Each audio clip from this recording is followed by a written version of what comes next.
Hello, welcome everyone who's joining. It's so great to have you here on this Friday afternoon. Happy Friday. Happy close to the end of the term. Happy last day of July somehow. This is all very wild. But so glad that you all are able to take some time out of your Friday afternoon to spend with us and to help us to celebrate these wonderful folks who are getting ready to end their service term. I think I know everyone on this call, especially today, but just in case and not to be remiss, I'm Erin. I am the eeCorps program coordinator, and so it has been my privilege to support these four fine folks as they have completed their service this term. To highlight everything that they did and learned with that, well, maybe not everything, that's pretty strong. To highlight a lot of what they did and learned throughout their terms, we're going to start with individual spotlights of each of them, and then we'll all come together for a panel discussion afterward to reflect a little more specifically. As we go along, I'm sure everybody here is familiar with Zoom controls and all of that. So as we go, feel free to drop questions, comments, or reactions in the chat. It'd be super fun to amass some celebratory feedback. And if there are questions in the chat, we may pull from those at the end of the panel if there's time remaining. So feel free to chime in as we go along and celebrate everybody as we go. But with all that out of the way, let's jump right in. So first things first, to get us started, I'd love to hand things over to Steph, actually, to introduce our first speaker. Steph, can you tell us about Nora? Absolutely. So, hi, I am Steph DeVries, and I am the site supervisor for Nora at the Nature Connection. Nora served as our Learn to Bike program lead this year, helping 787 K through second graders learn to pedal and build confidence on a bike during their PE classes in fall and spring. She's also led over 300 third graders on mountain biking field trips that incorporate leave no trace principles and introduce them to our local trails. Nora was also a key player in staffing our winter programs, creating a welcoming and fun culture around community climbing nights. And finally, she rocked this summer being our all-around activity support person and also as a supervisor of 6 high school bike techs and social media interns. And she did all of this while easily eating over 500 Cosmic Crisp apples during her service term. Nora carries herself with authenticity and confidence and is quick to make genuine connections with those around her. We are incredibly grateful for Nora's collaborative and creative spirit and so excited that she's returning for another term next year. So, without further ado, I'm happy to turn it over to Nora for more.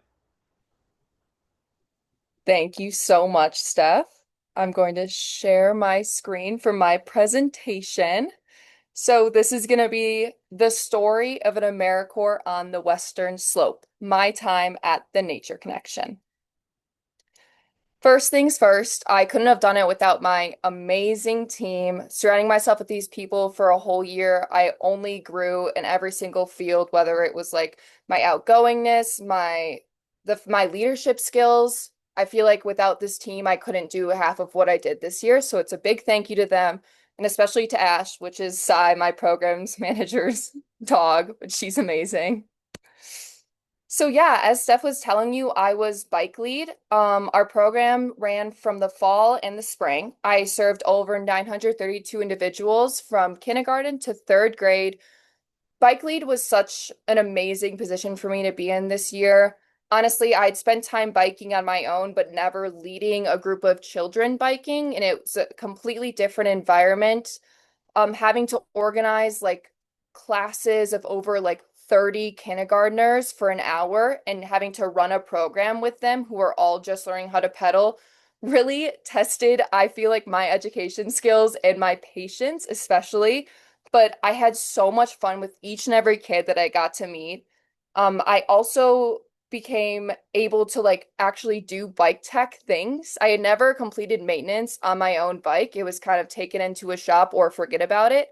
But dealing with over 150 bikes in our fleet, we needed to learn how to actually fix those bikes, whether it was like the brakes or the tires or just like diagnosing the problem. So it really tested me and it made me learn something completely new that I had no clue I could even do. So that was amazing. And here's some photos from our ski season in the winter, which was for our fourth and our sixth graders. And then we just completed summer camps yesterday. It was such a whirlwind of a summer. It was so amazing. We have camps located in Hotchkiss and Delta, and we also ran Little Wilder camps. We had 736 total campers this summer, and that's just in the months of June and July.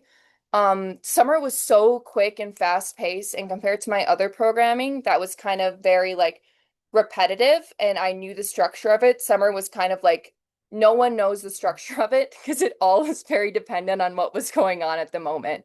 So it really tested my flexibility skills and my adaptability skills, but I've seriously never had more of like an engaging summer with so many new students from such a wide age range. It was so amazing.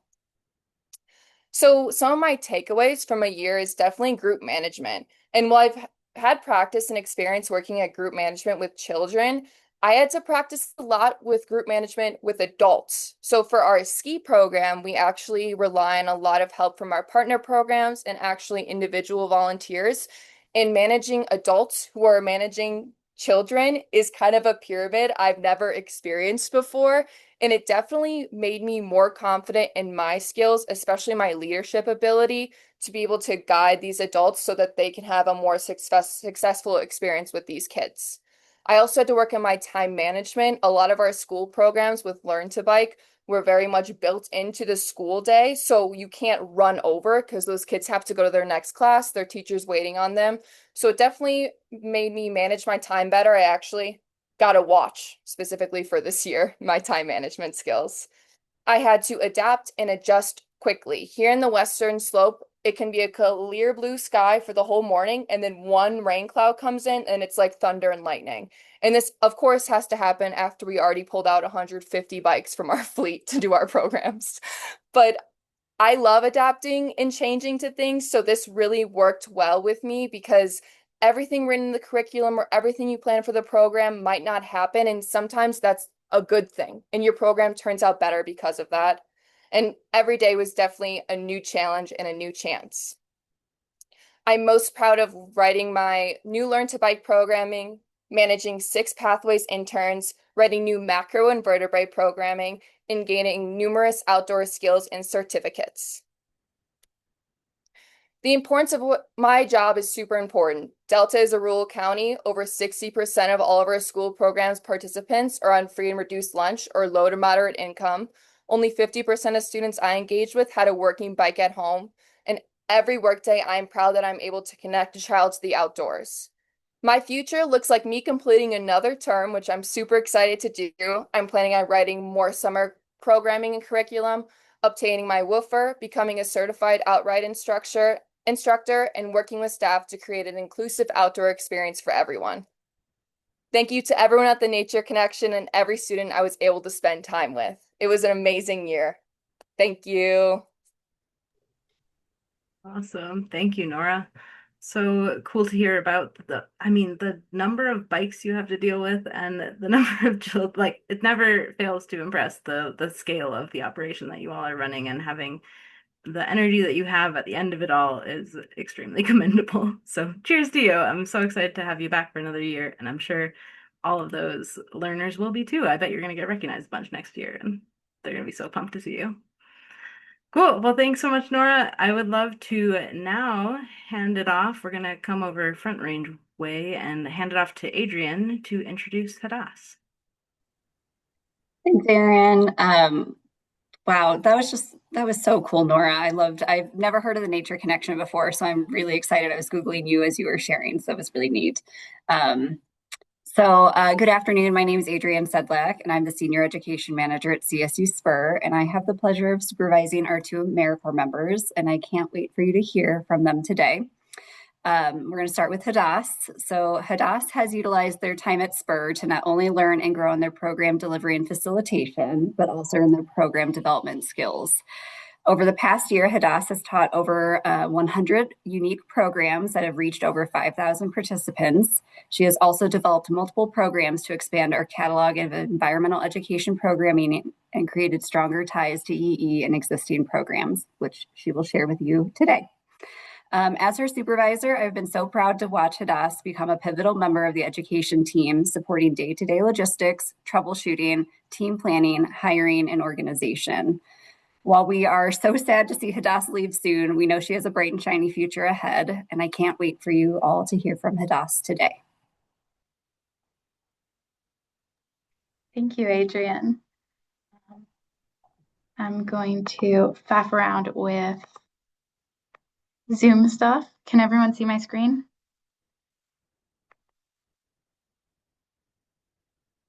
Okay, yes, thumbs up. Wonderful. All right. Okay, well, first things first. Hi, my name is Hadassah Cohen, she, her pronouns. I have served my term at CSU Spur, as you just heard, and I'm going to take you through a little bit of what I did this year. Before I do anything else, I want to talk about what Spur is, because it's a lot of different things for a lot of different people. Spur is a science museum where visitors and school groups from all over can come and learn about a variety of topics. It's a research institution with people doing research on everything from green roofs to equine-assisted therapy. And it is a university campus where our Spur Start students who are from in and around Denver can come and take their first year of Gen Eds before transferring up to CSU in Fort Collins. Programming at Spur serves a lot of different needs, but it is always themed around food, water, and health. CSU Spur was created to inspire people to solve problems in those categories. So of course, all our programming is going to be about that. Spur programming can be for any age. We do a lot of pre-K through 12 field trips, and that's where a lot of my program development has focused. But we also do early childhood engagement and adult programming, especially during the National Western Stock Show in January. And Spur programming is almost always indoors right now. There's some really incredible facilities on this campus that I have been really, really lucky to use, but we are also hoping to make some more outdoor programming, and that is what I worked on this year. So my goal for service, or one of my goals for service, was to develop environmental education programming that fit into our existing program tracks so it could continue to be useful and continue to be used after I was gone, that aligned with the goals of environmental education, and that met a need for Spur in some way. Sometimes that need was for more outdoor programming, sometimes that need was for more rigorous high school programming, and it was really exciting to explore what Spur needed and let that direct me in my program development. So over the course of my service, I reworked current lesson plans. If you were in the EAPS course with me, I talked a lot about watercolor plants, which is the picture that's on there now, and how I reworked it to better fit the needs of the students we were running it for. I developed visitor engagement activities like my protein water footprint activity that talks all about the water footprints of different proteins we eat. And I wrote new lessons for our most popular program tracks. One of those lessons is called Ecologists in Training. It is designed to fit into our career exploration track. As you can guess by the name, it's designed to hopefully inspire people to become ecologists, or at least to better understand what ecology looks like and what fieldwork looks like. In addition to that, it's designed to help learners practice looking closely, help them practice analyzing data, and to connect them with urban nature. One of the things I really love about Spur, and that's been great about doing programming here, is that we reach a lot of really urban audiences that aren't necessarily going camping or hiking. We know that nature in all forms is really important for our mental health. I know my fellow eeCorps members just did a reflection all about that. So it was really important to me from the start to do programming that engaged people with the nature around them, so that they could better understand that it's there for them to enjoy. Using a map, a simplified dichotomous key, and some colored pencils, students and I figure out what ecosystem we're exploring. The options for them are a prairie ecosystem or a riparian ecosystem, and we use that to investigate how urban ecosystems can be parts of those ecosystems, but are also so much more. The results. As I've been piloting this program this summer, I have gotten 130 kids outside so far, just with me, not with any of my colleagues. So it's even higher than that. 85% of the kids I surveyed said they learned something new, even after a long, hot day, when it's very hard to get kids to raise their hands for anything. And I've gotten a lot of asked to do it again, both from repeat campers that were super psyched to see me bringing the bin out, and from campers that saw me using a real dichotomous key and wanted a picture of it so that they could try it out at home or in local parks with their adults. Going forward this fall, Ecologist in Training is going to be run for 3rd through 6th grade in our most popular program track, our careers program track. Like I mentioned, we had thousands and thousands of students go through that specific program track last year. So I'm really excited about the reach my program is going to have this year. My greenhouse gas economics program for high schoolers is also going to be run as a part of our careers track and reach hopefully hundreds and thousands of students that way. My watercolor plants program for kindergarten through 3rd grade will be run in 2 separate program tracks. And my proteins water footprint grab and go will be available to use with visitors every day. I have really loved my year at Spur and what I've been able to do here. And I'm really excited about where AmeriCorps, our next AmeriCorps members, are going to go after this. So thank you all, and I hope you have a great day. Thank you, Hadas. Thanks for sharing about all of that. I know there's so many different challenges in getting learners outside in an urban environment than there are even in a rural environment, and applying your passion to that has established, I think, some great processes for Spur and helped to pave the way, hopefully, for those future members to do some really cool stuff. And it's not even just that, all the variety of stuff you worked on is so cool to see. So thank you so much for sharing about that. And thanks, yeah, for your service. We'll hear more about it in the panel, of course. But in the meantime, I would love to throw things back to Steph. Just a reminder before I do to continue throwing comments and questions and things in the chat, of course, for our presenters as they go. And then now I will throw it back to Steph to introduce our next speaker, Caitlin. All right, so Steph here again, and I am the site supervisor for Caitlin at the Nature Connection. So Caitlin acted as our winter programs lead this year, coordinating public lands partners and community volunteers on 15 different ski and winter ecology field trips that allowed 257 4th graders and 219 6th graders to try out cross-country skiing on Grand Mesa. She also played a vital role in staffing our Learn to Bike programs in the fall and spring, as well as creating a fun and welcoming culture at our community climbing nights in Cedar Ridge. And this summer, after a last-minute vacancy, she stepped up into the role of camp lead for our Little Wilder camp for ages 4 through 6. The time and care she put into creating really adorable and enriching activities for those campers was truly something special. Caitlin and I also got to co-lead a middle school girls overnight trip this summer, and she was such a supportive teammate, and we made lasting memories with that group of girls that I will carry with me for a long time. Caitlin is an includer. She gravitates towards those who are a bit unsure and helps them build their confidence. We are so excited she will also be joining us for another term. But in the meantime, let's hear from Caitlin about all that she has accomplished this year.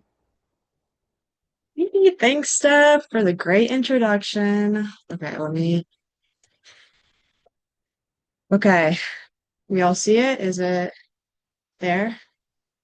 Yes. Okay. Hi, guys. I'm Caitlin with the Nature Connection, and this is my first year with the Nature Connection. Okay, let me figure this out. Okay, there we go. The Nature Connection's mission is something that I really, really gravitate towards. It's dedicated to eliminating barriers to the outdoors for youth and families in our community, which is Delta County and Olathe. So this is our small but mighty team, as Nora introduced earlier. There's only 5 full-time members, but we reach a crazy big amount of people for just how small our team is. I'm just so grateful to have them all here. So what are we doing over there? As Nora talked about, our Learn to Bike reaches K through 2nd grade classes, and then 3rd grade, they go mountain biking with us, which is really fun. But what I really focused on was Skis for Kids and Winter Ecology Days. So for Skis for Kids, all 4th grade classes met us up at the Grand Mesa to learn cross-country skiing up on the Gruden trails up there. In our 6th grade classes, they met us up at the Grand Mesa Visitor Center to do snow science, learn how critters stay warm in the winter, and to practice more cross-country skiing. In the summer, as Nora said, we do 8 weeks of camp, which are jam-packed. There can be 3 camps going on in a singular week. So we reach 4 to 6 year olds in Little Wilder, which I had the pleasure of being part of, 7 to 11 year olds in Generation Wild, and then 12 to 14 year olds in Get Wilder, which again, I had the pleasure of being included in. And we also employ high schoolers in our Pathways program. So we're really trying to reach all members. So why I wanted to highlight everything that we do is because I'm really proud of myself for learning to switch throughout the seasons. That was something I was really, really nervous about going into this year, but I'm really excited for next year because I think all those transitions are going to be much easier. And I'm just really proud of how I've handled it so far. So here's a few from Learn to Bike. We just had so much fun with all those kids. So my biggest accomplishments would be running the Skis for Your Kids and Winter Ecology Day programming, taking on the lead role for Little Wilder Day Camp, and becoming the supervisor for high school water sports interns. So for the water sports interns, they work up at the state park with our CPW partners, and they rent out stand-up paddle boards every Friday through Sunday.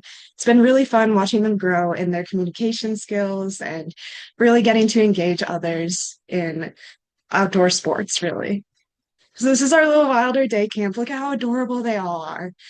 So this was a huge accomplishment for me. I had never really worked with the 4 to 6 age range, and I was really, really nervous going into this, but I learned a lot in the programming and I wrote a lot of new programming and got to see how that worked. We really focused on nature-based play with them, and no screens were really ever used throughout the day, which just felt really fulfilling to me.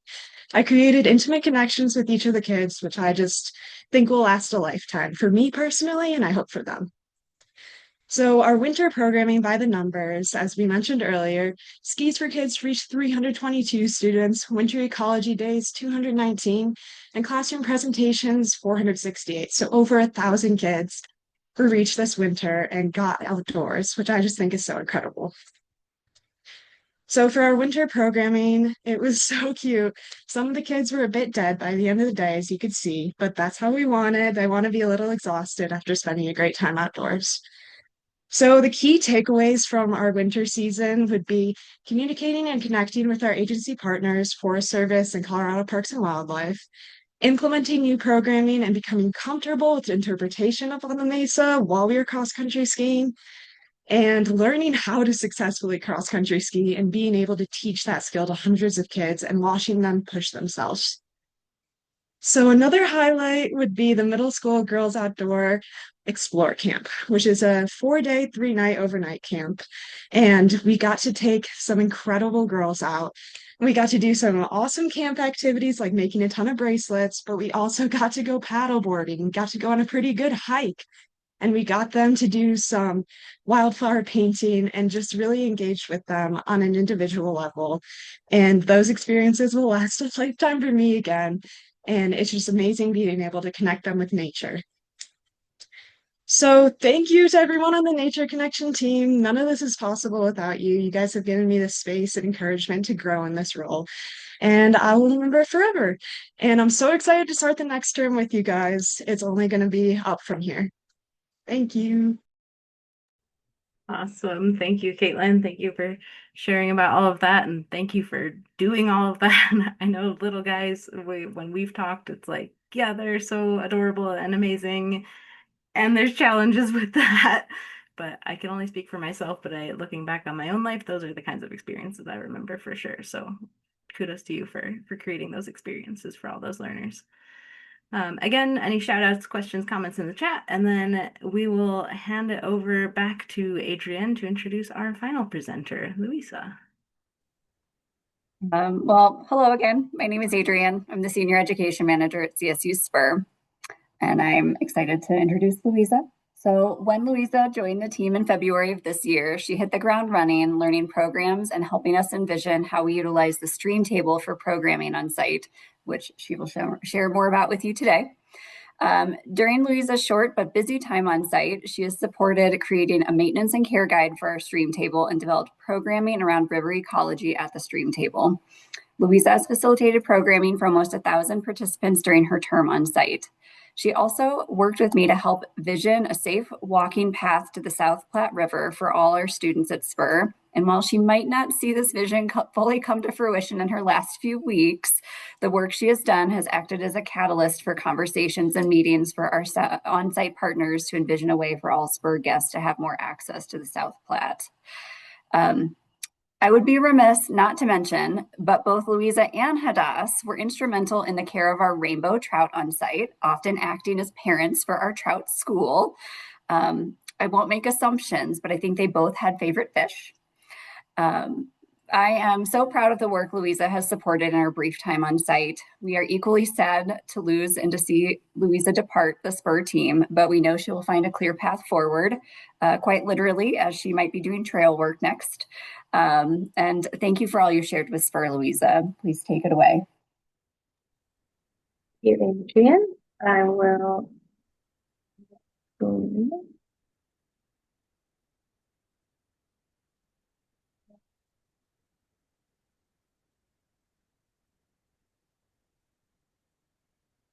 Okay. Is there? Perfect. All right. So speaking of the trout, that is the trout right there. But yes, my name is Louisa Kaplan, and I had a 6-month term with CSU SPUR this year. It started in February. So getting right into it, I am not going to go really into SPUR as a whole because Hadas already covered that. So getting right into my goals, I wanted to work on more place-based programming for CSU SPUR. I wanted to connect people to water issues, and I wanted to incorporate more outdoor education into SPUR's programming. So the first big project that I took on in relation to these goals was called dam building. So CSU SPUR had an existing lesson plan about dam building when I arrived. That was for 3rd and 4th graders using the stream table, which is in the picture on the right. It's a big table full of plastic sand, and then run water through it to learn about rivers and streams. It's a really cool resource.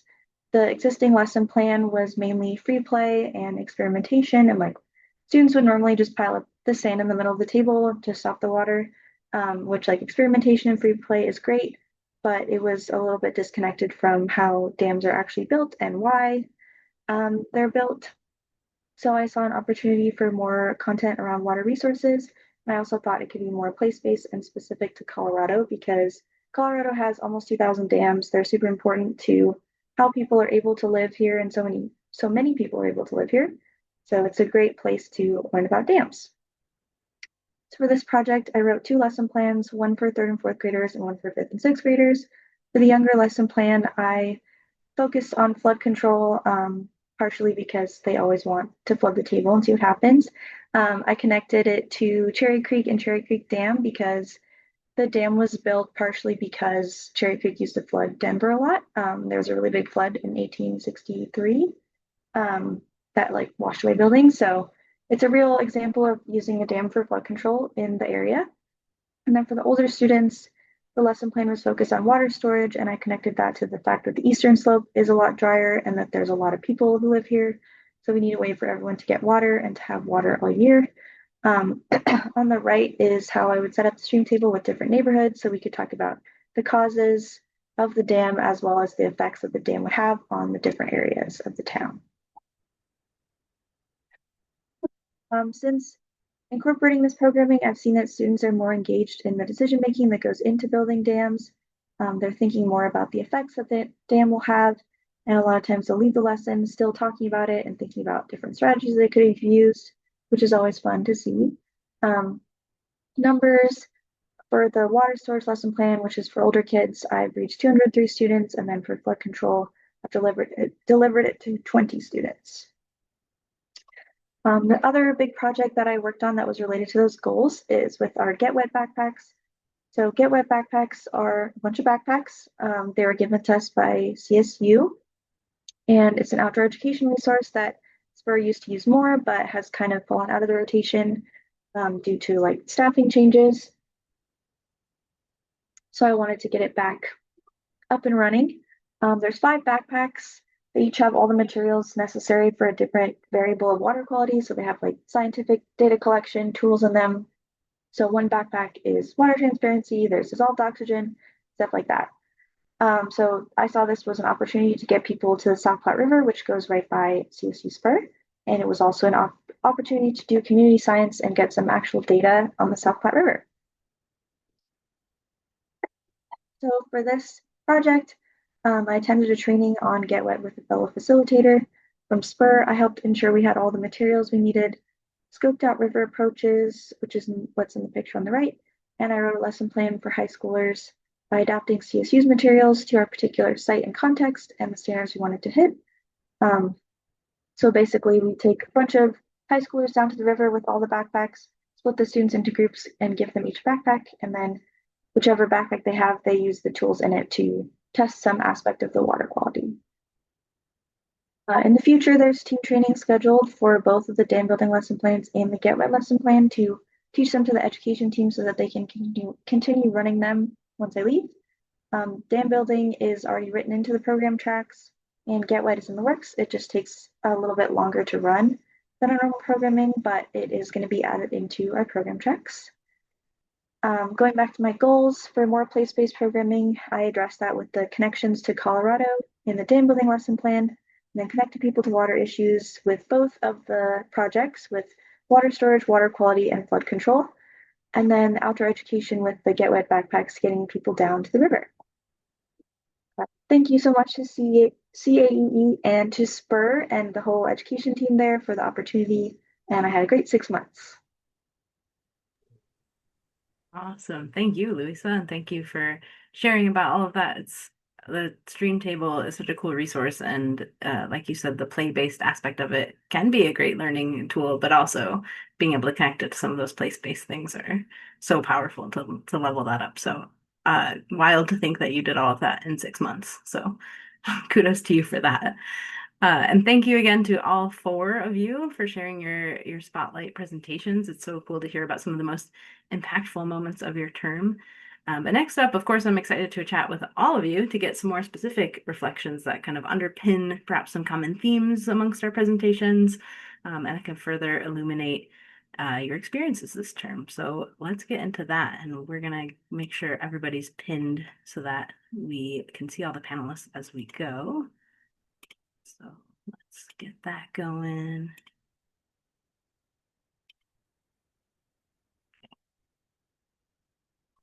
I already lost. There we go.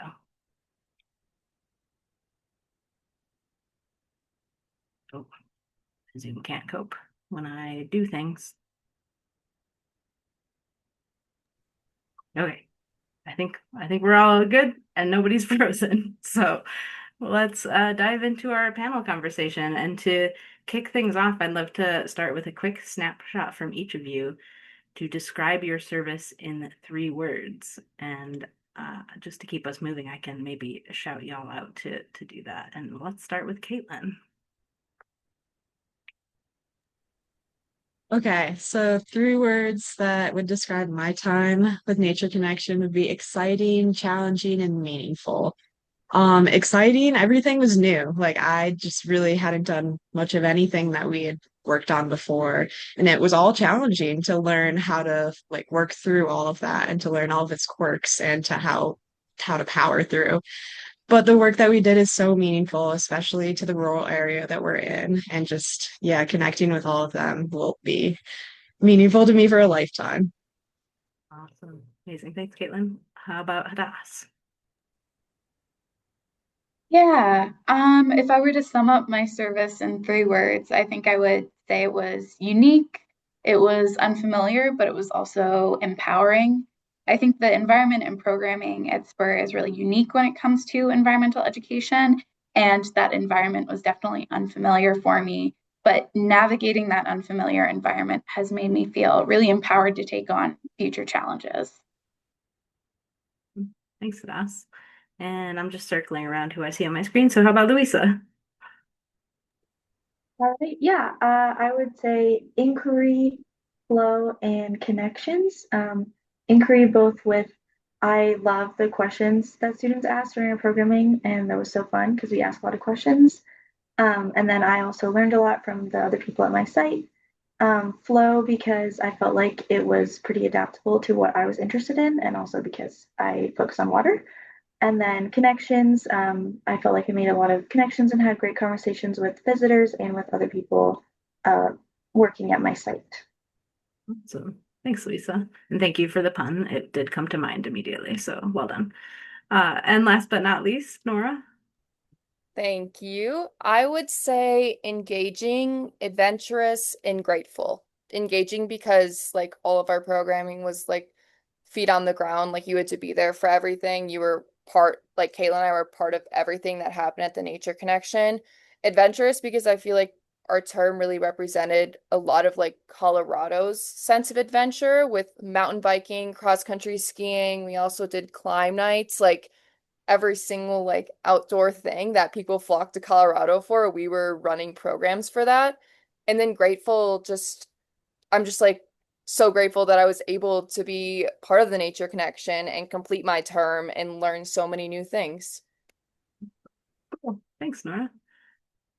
Well, I'd love to now we've got that like kind of big picture overview, ground things a little bit in the day to day of what you all were up to, which involved a lot of helping others connect with environmental topics. So, Nora, we're coming back to you first of all.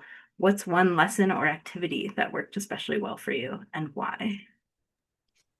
Yeah, I mentioned this in my presentation, but my macroinvertebrate program that I wrote up and then gave to our summer camps, I was most proud of. I had kind of like run macroinvertebrate programming at other places, at other summer camps. I know it had happened at the Nature Connection before, but I had heard from like staff members and counselors that it wasn't that much of a success and the kids weren't huge fans of it, but I wanted to bring it back because I believe like investigating macroinvertebrates is so engaging and interesting. So I wrote up a whole new program for it. And I think what made my program really successful is the hands-on work I had the kids do. Instead of talking at them about how to identify different macros, I had them in the river for a while trying to find these macros and then IDing them because I feel like just like them being detectives like that worked a lot better and I didn't have to like force them to be interested. They could like focus on certain macros or like some of them really focused on crayfish, which isn't like a macroinvertebrate, but it is in our rivers and it is super interesting and fun to learn about. So yeah, I was super proud of that programming and I'm really excited to run it again next year. Awesome. Cool. That's a great example. And yeah, gotta give people a reason to be interested before you feed them a bunch of information. That makes total sense. Cool. Thanks for sharing, Nora. Hadas, how did you handle moments when a participant seemed disengaged or uninterested? Yeah, I think for me, it came down to three things. The first thing I always wanted to do was empower students to control their own learning experiences, because I think that creates automatic investment in the material, even if you wouldn't have been invested in it on your own. So at the beginnings of programs, I would let them know that I really wanted to teach the things that they wanted to learn. So if they knew something I was talking about already, or wanted to learn more about something different, they should let me know, and I would, as much as was possible within the constraints of the program, really focus on that and engage with what they cared about. I also tried to create investment in the material through me. So if a group seemed super tired, I would make a deliberate effort to connect with a few of them before we got started about something totally unrelated to the program.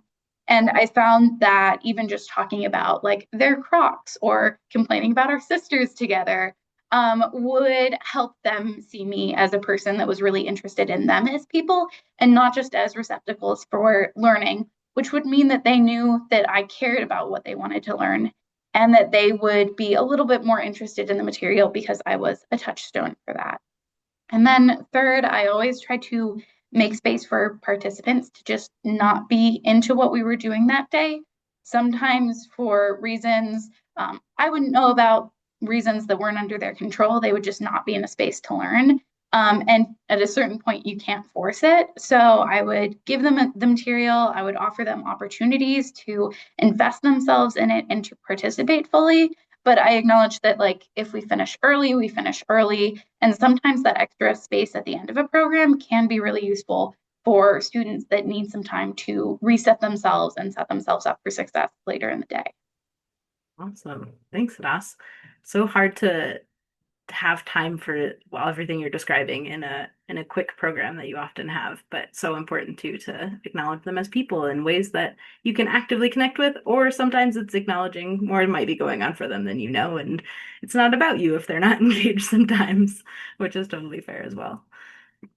And of course, all of this work takes place in a larger context, right? The wider world and within ourselves, I would say, is a wider context in a sense, and our own shifting energies and motivations. So, Caitlin, I'd love to hear from you. How did external factors, whether that's weather, logistics, or resources, impact your work?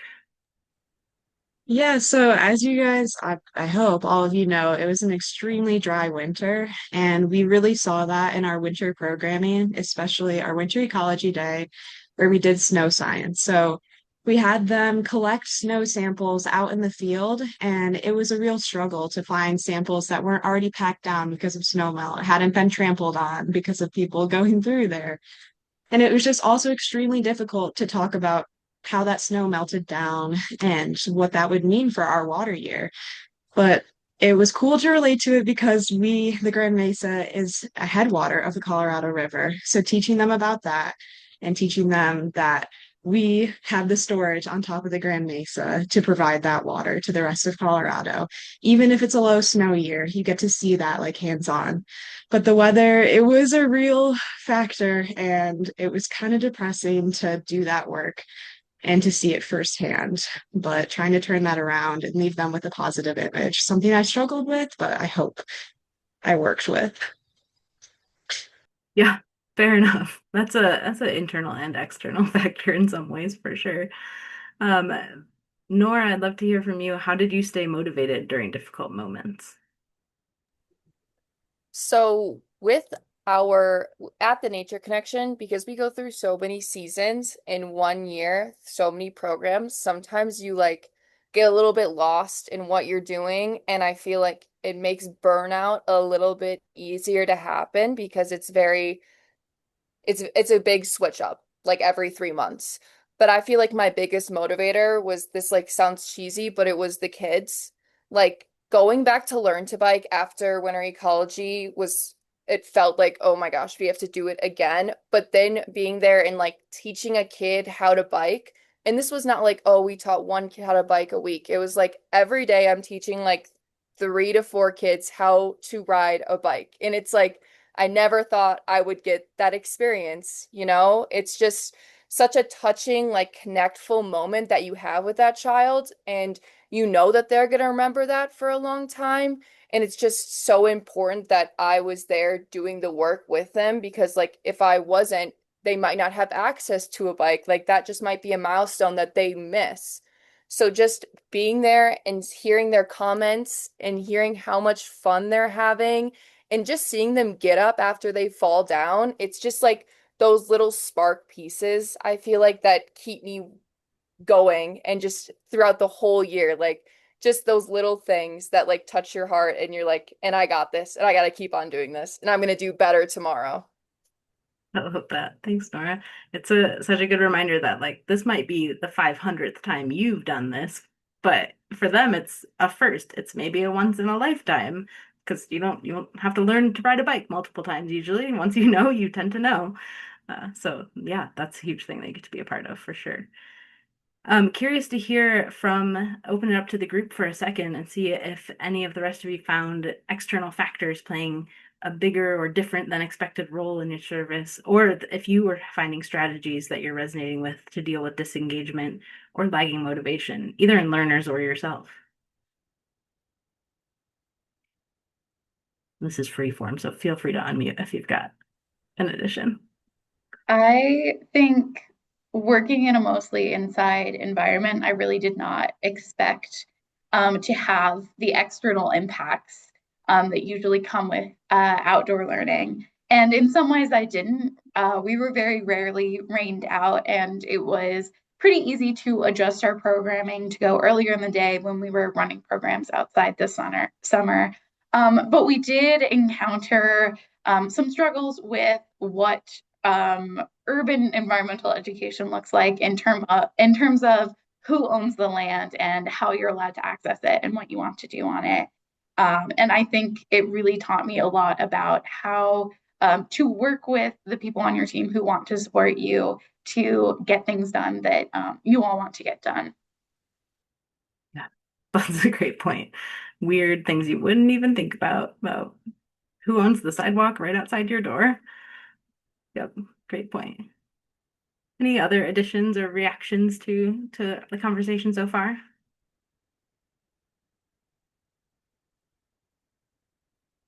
Well, apart from serving as a backdrop, sometimes a challenge, where we are in the community that we're in can be powerful influences in our programming in all kinds of ways.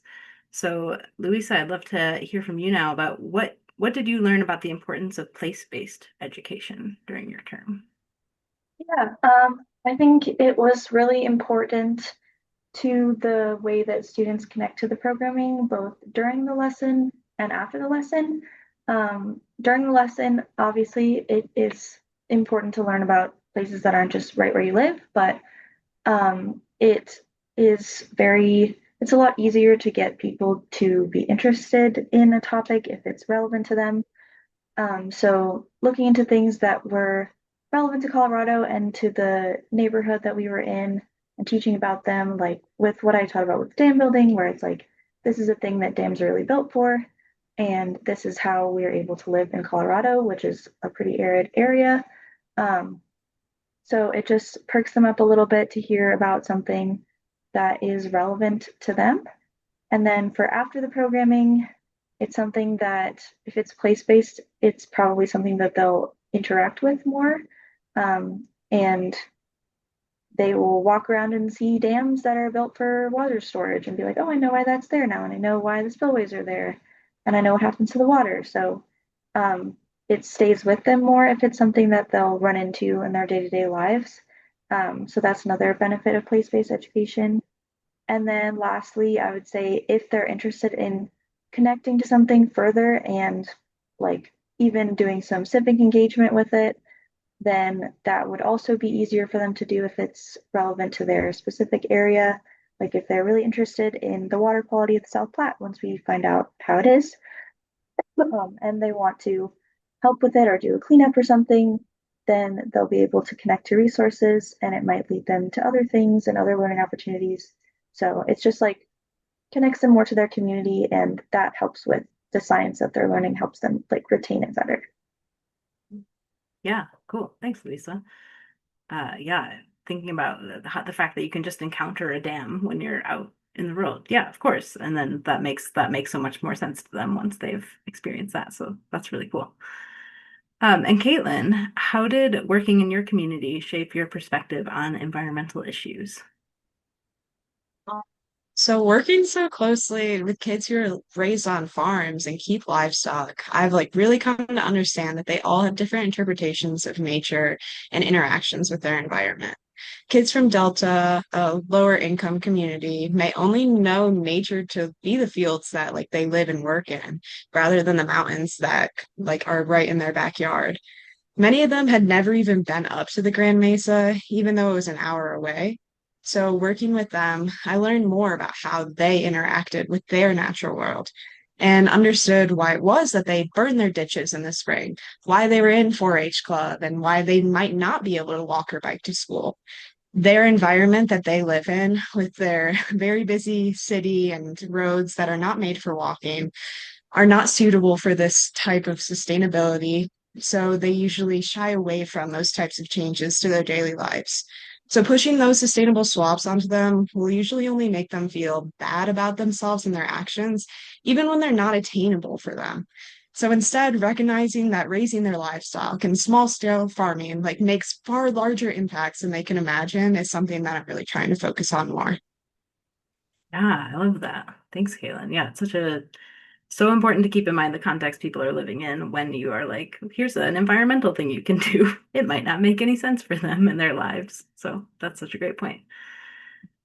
The service term that you all have been going through also presents opportunities to try lots of new things. I think we've heard lots about those as you've been talking, both within your service site and perhaps by connecting across the cohort as well. So I'd love now to hear about the impact of some of those moments, starting with Louisa. How has this experience pushed you outside your comfort zone? Yes, so like Hadas said, CSU Spur is very unique. And one thing specifically that I learned from is the age range. Because we have a lot of field trips and we also have general visitors, we were engaging with kids like in kindergarten all the way up to just any adult who comes in. And usually the adults will have kids with them, but especially with like the veterinary science, the adults will always ask questions too. And just like working with a bunch of different age groups was really helpful for me because I had pretty much stuck to like a middle range. Um, but I got more comfortable working with younger kids, definitely during this term. And then also related to the veterinary science in a way, I learned a lot about the content that SPUR has because it is so broad. We teach about food, water, and health, which like each of those categories in itself could be a billion things. So I learned a lot of content for this, which was like a direct learning experience, but also it taught me how to come into a situation and absorb what I need to and figure out how to make things interesting and be able to facilitate something and teach people interesting things without necessarily being an expert on every single topic that we teach about. So it helped with like becoming comfortable with a wide range of topics. So yeah, that was a lot of it. And just like getting more facilitation experience was super amazing for my comfort level with environmental education because I can always benefit from doing more. And we had I saw a lot of people, I saw a lot of different ages, different programs. It was a learning experience and it definitely built my confidence in facilitation. Awesome. Cool. Thanks, Lisa. I love that. I feel like a lot of people get hung up on that you have to know the content really in and out to be able to teach it. And it's really more about facilitating. So yeah, you can connect people with that info, even if you're not an expert. That's awesome. Hadas, I'd love to hear, how did seeing another program in action change how you think about your own work? Yeah, I came in not having done a lot of program development, a little bit, but not a lot. So seeing other programs in action really taught me to think of designing programming as a constant process of refining and reworking, instead of a one and done where you end up with a good or a bad product.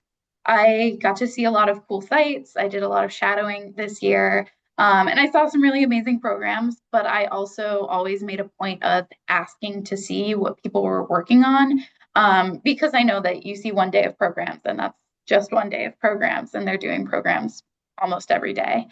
And when I was up at the Bird Conservancy, Emily talked me through her, I believe it's weekly or monthly hour of homeschool enrichment programming that she does and how she built out the lesson plan.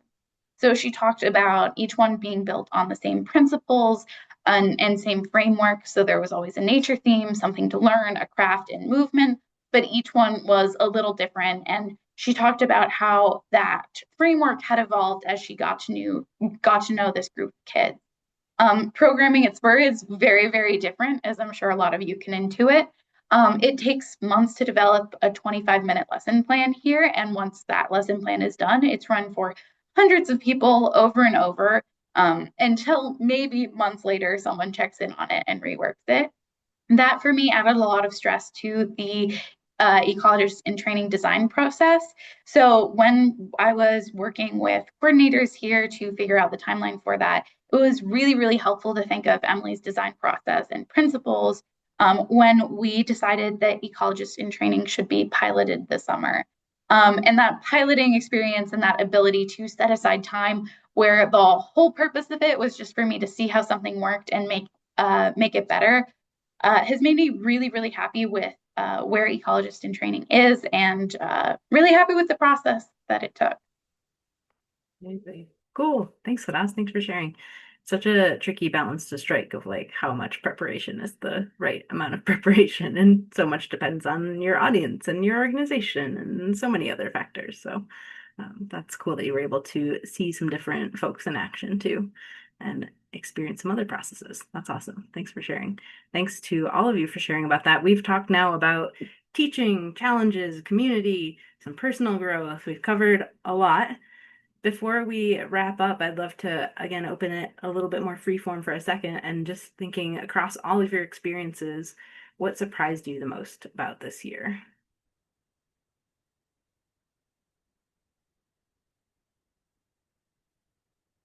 Yeah, think about it and then go ahead and unmute if you got a surprise to share. I can go. Yeah. I was surprised at how much I liked program development because I'd never done it before, like really at all. And I knew that I really liked facilitation and I like working with kids and I like working with adults and teaching them. But having an idea and using materials, especially, was a lot of fun to like figure out how to use materials in a way that was informative and like not too distracting, but also somewhat fun.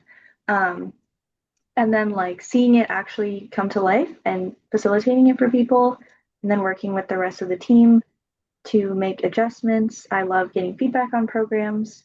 So yeah, that whole process was just like, well, if I had to have guessed how it would go, I would have thought I'd be like more stressed about it. And like, oh, what if I plan it perfectly and it all goes wrong? But like Hadas said, it's like a continuous process of people giving you feedback, making adjustments, and that will continue to happen once I'm gone. So it was just really fun, and I'm really glad I had the opportunity to do that. Cool. Thanks, Lisa. Any other surprise takeaways from, yeah, go ahead, Caitlin. Yeah, so I was just really surprised with how small of a team the Nature Connection was and how big of a difference they've made in this community. Like the experiences that these kids have, like the sports that we are introducing them to are very expensive, and like these experiences that they're getting, they're not easily attainable. And just from 7 people, we've reached thousands of people. That's an insane number to me. And in just a small community, we've made a huge difference, and that feels really powerful. Definitely. Thanks, Caitlin.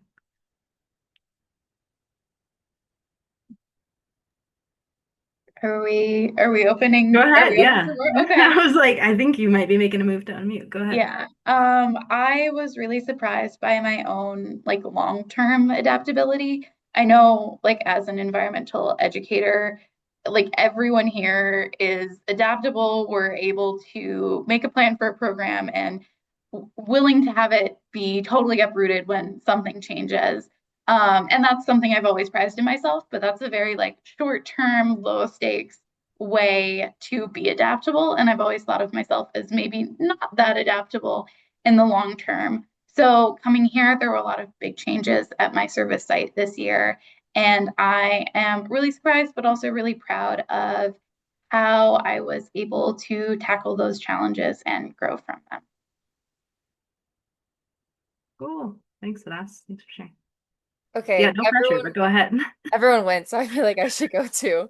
And literally I was surprised by community climb nights because they weren't in the like description for like our AmeriCorps application for the Nature Connection.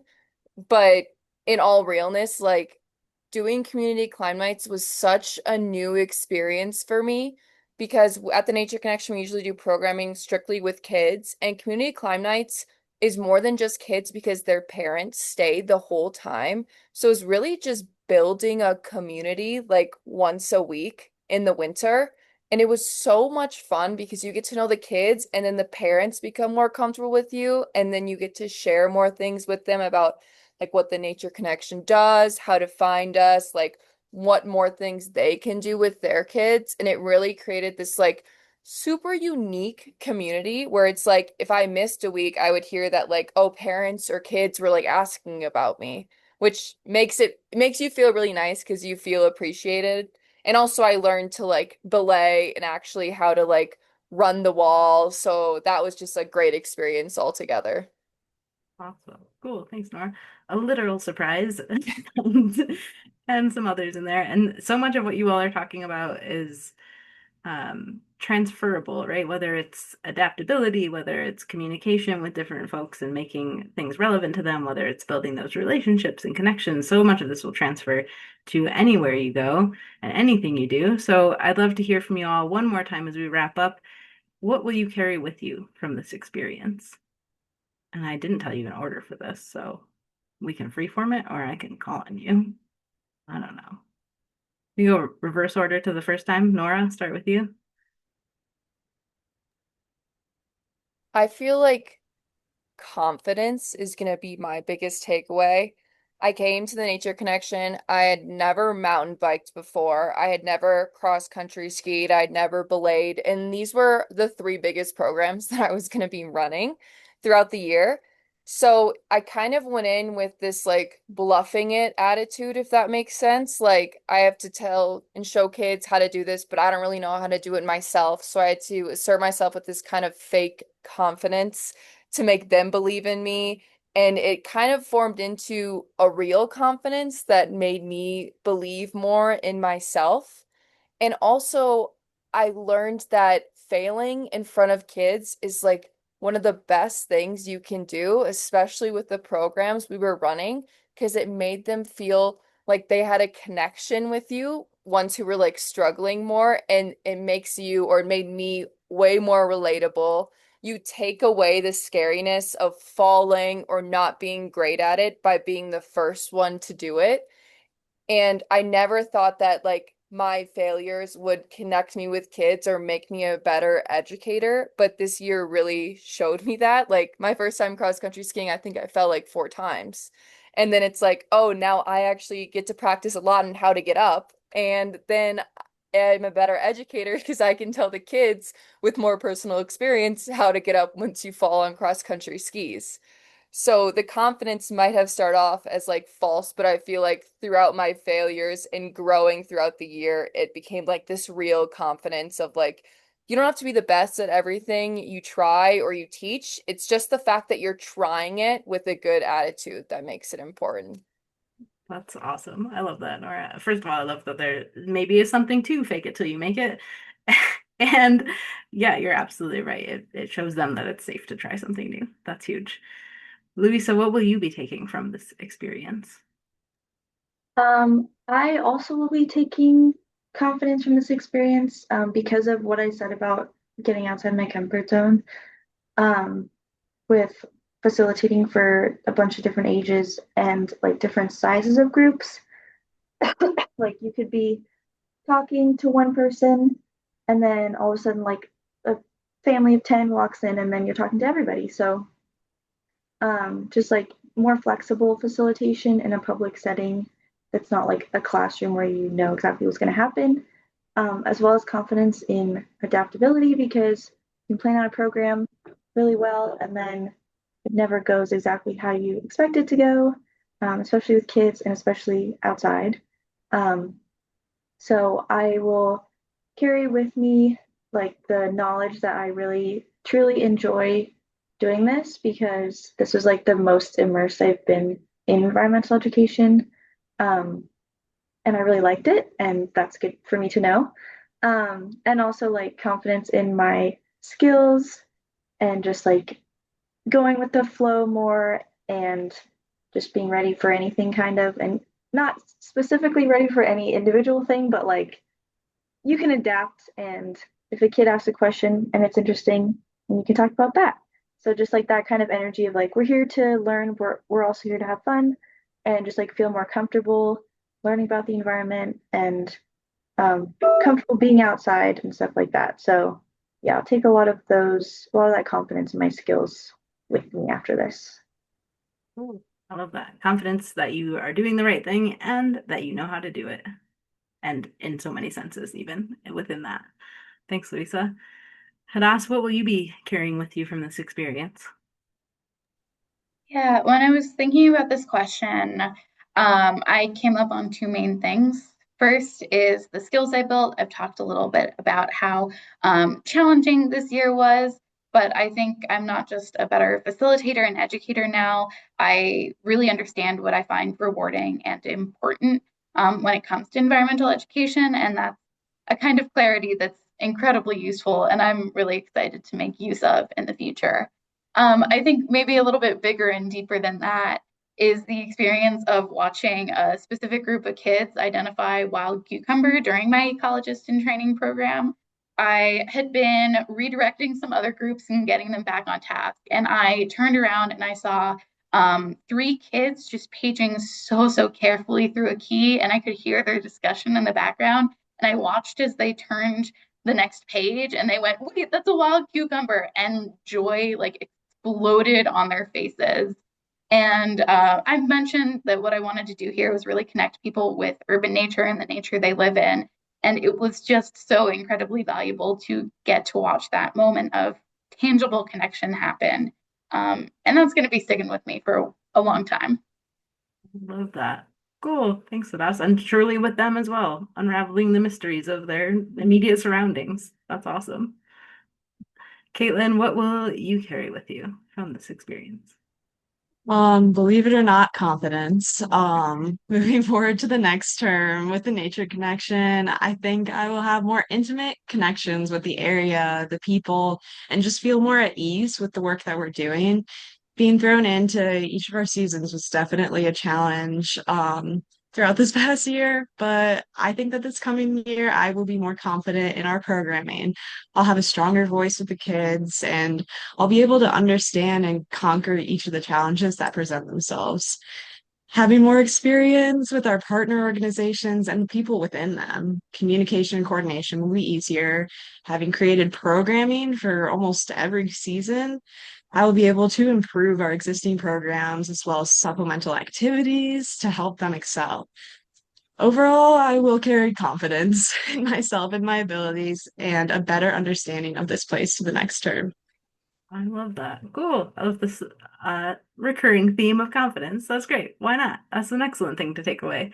And confidence that comes from knowing your own abilities, knowing your own place, knowing your communities behind you, all of those things that can feed into that. That's so huge. Cool. Well, thank you for sharing. Thank you all for sharing your experiences and insights. As we kind of close out for the day, you all have a couple weeks left in your term, so we'll look forward to wrapping that up well, and a couple of y'all coming back, so we'll get that ball rolling again. But as we close out for today, thank you again to everyone who joined. It's so great to see so many folks here to celebrate this group of excellent members.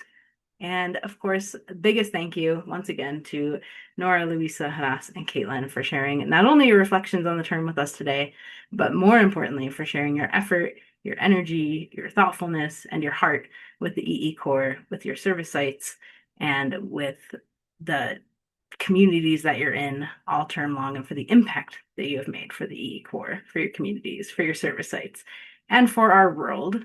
So thank you all again. And everybody have a great evening and a great weekend. And check out the comments in the chat, you four, if you haven't before you go. Lots of good shout outs. And as you all are leaving, feel free to unmute and give them a round of applause or send those reactions, whatever you want as you head out for your evening. Thanks, everybody. Have a good night. Great job, everybody. Nice job, y'all.